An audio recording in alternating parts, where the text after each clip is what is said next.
ఇటువంటి దినాలలో సంఘాలకు కాపు కాసేటువంటి కాపరి నీవు ఎలా కాపలాగాస్తున్నావు మనం గుర్తెరగాల.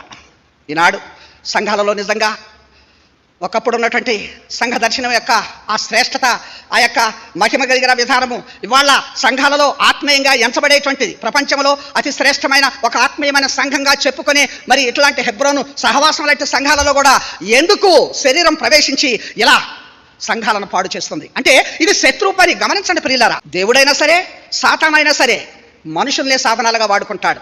దేవుని కార్యం జరగాలన్నా దేవుడు భూమి మీద తను ఎంచుకున్న మనుషుల్నే వాడుకుంటాడు ఆయన కార్యం జరిగించడానికి. అలాగే సాతానుడు కూడా వాడి కార్యం జరిగించడానికి మనుషులనే వాడుకుంటాడు. కనుక సాతాను యొక్క ప్రలోభాలకు లోనై ఇవాళ మరి ఆత్మీయమైన స్థితిలో నుంచి జారిపోయిన పడిపోయిన పతనమైన మరి సేవకులే కావచ్చు, దేవుని ప్రజలే కావచ్చు, సాతాను వైపు మొగ్గితే ఏమవుతుంది?